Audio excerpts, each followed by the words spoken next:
So coming in hot off of two stellar Texas Chainsaw Massacre sequels, we get our first 3D installment of the franchise. Can we continue our string of watchable, enjoyable Leatherface installments? Let's cut into 2013's Texas Chainsaw 3D.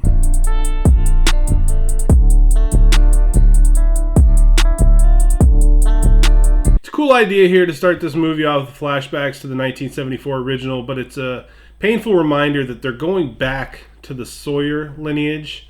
We do get Bill Moseley back here, though, as a Sawyer. Now, back in part 2, he was Chop Top, and he was awesome. Here, though, he's Drayton Sawyer, and as the police pull up to his house to pick up Leatherface for what he did to Sally Hardesty in the first movie, Drayton stands strong with a shotgun, refusing to turn over a family member to law enforcement. But all the rest of the Sawyers eventually sort of bring him around to say, hey, we're not going down for this. Go ahead and give Jed over to the cops. Now, for those of you who don't know, Jed is the other name Leatherface goes by in this movie, Jedediah Sawyer. Just as Drayton is thinking about actually handing this guy over, a lynch mob of hillbillies pull up to the house, firebomb the joint, and a shootout ensues. So in this one, the Sawyers, at least a lot of the Sawyers, wear a silver necklace with an S on it, and the house burns so hot that the woman holding her child, that necklace heats up and that emblem is burned onto this child's chest. Now, this would play a big part in this movie because a member of the lynch mobs finds this mom clutching the baby. Mom's still alive. The guy takes the baby, brutally kicks this poor woman in the face, and takes off with the kid. He finds her wife. Boom, ready-made baby. They had trouble conceiving children. This was an answer to all of that, and that takes us to present day. I like what they did with the transition from the 1970s to 2013 when we see Heather in the meat department of a grocery store, played by the stunning Alexandra Daddario, cutting into a side of beef with a saw. Super appropriate. Then we meet Nikki, who's the flirty best friend, and eventually we meet Ryan, who is the boyfriend, played by Trey Songz. Now, Heather gets a notice in the mail that her grandmother, whom she never knew about, has died and left her a house and all sorts of fun stuff. Rightfully upset that her parents have lied to her this whole time, she decides she's going to blow off her Halloween plans to go to New Orleans, and instead she's going to go to Texas to sort this estate out. Ryan, Nikki, and Nikki's new guy, Kenny, all decide to tag along. Now, it wouldn't be a Chainsaw Massacre movie without a hitchhiker. And these guys nearly run one over in a rainstorm. Turns out, though, the guy's not bad. He's nothing like the 74 wacko. This kid's name's Daryl. He seems nice enough, so they agree to let him ride along with them. There's a great line he spits out when Heather's talking about the betrayal she feels from her folks not telling her about her past.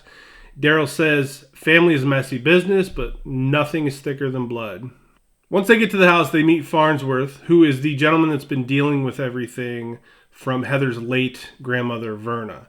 Now, he hands over a folder, a giant set of keys, and an envelope with a note from Verna about the house. Now, Farnsworth seems a little uneasy about the amount of people that Heather has with her, but along that winding path up to the house they go.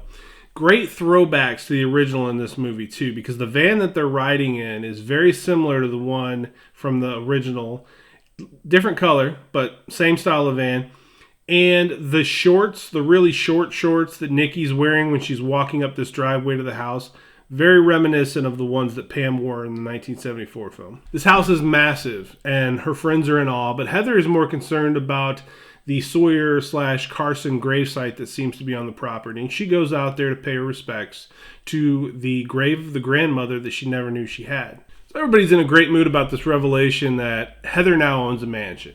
So they decide they want to get in the van, go back into town and get some food to cook dinner with and stay overnight because why not, right? Daryl, being the helpful little guy he is, decides, I'm going to hang back, I'll take all the bags inside, I'll tidy up, I'll get everything ready for a meal tonight. Little do they know that suspicious little shit plans on robbing him. I mean, he takes silverware, candlesticks, anything that's not nailed down, until, of course, he gets to a giant door, and he realizes that on that key ring is a giant key that just looks like they're going to work together. Opens the door up, and bam! First viewing of Leatherface circa 2013. Once they're in town to go shopping, The kids realize this is one of those towns where everybody knows everybody, and anybody who's an outsider sticks out like a sore thumb. Heather winds up meeting Bert Hartman, who originally in the 70s was the orchestrator of that lynch mob, but now he is the town mayor.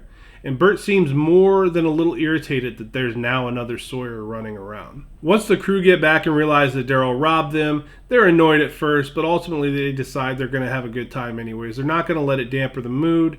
Trey Songz, who plays Ryan, is actually drinking and playing pool while he listens to a song by Trey Songz. I thought that was really funny.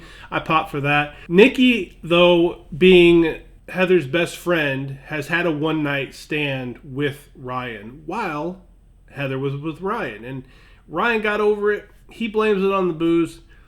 Nikki has not gotten over it, and she lures him away to a barn under false pretenses, hoping like hell that there's seconds on the menu.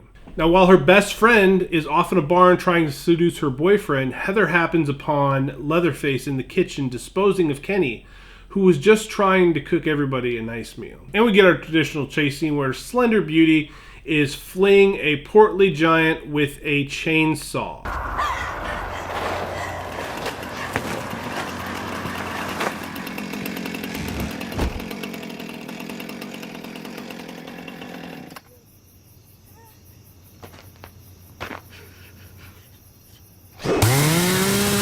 This scene right here is really cool because Heather winds up hiding in a casket that's in the graveyard, right?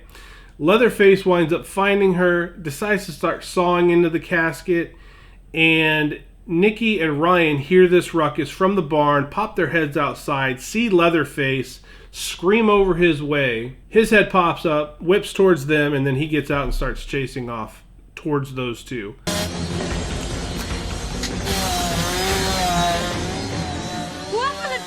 This was a really cool way the whole thing was shot, the way it was lit. I thought it was a nice traditional scare. Not a fan of the way Ryan went out in this one, and I'll leave it at that.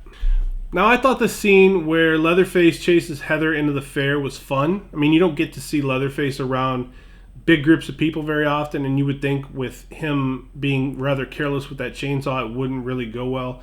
But he's fixated on Heather, and the only reason she makes it out is because the deputy played by Scott Eastwood winds up interfering.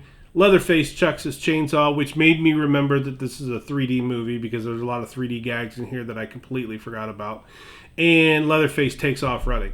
So without spoiling too much more about this movie, I will say I thought it was really fun that the way they kind of turned everything on its side. Bad guys are supposed to be bad guys, and the good guys you want the damsel in distress to be with. The whole movie you're waiting for this poor girl, and this is with any horror movie, you're waiting for this girl to find backup, to find reinforcements, to find somebody to shield her from this crazy psychopathic killer. And when that happens here, it gets, turned upside down a little bit. And I thought it was really bold what they did. I thought it was weird. Hey! Hey! Oh, look who's back. That's right. Do your thing, cuz. There were some strange choices that left you scratching your head. But I like horror movies that take chances, that think outside the box and try to do things that nobody thinks that they're going to do. And they did that with this movie. I thought it was really cool. I enjoyed this one. I really did. And I've watched it a few times now. I'm going to give it a 6 out of 10. I think it's going to age gracefully. Don't care about the 3D gimmick. We'll watch it in 3D. It's not my thing.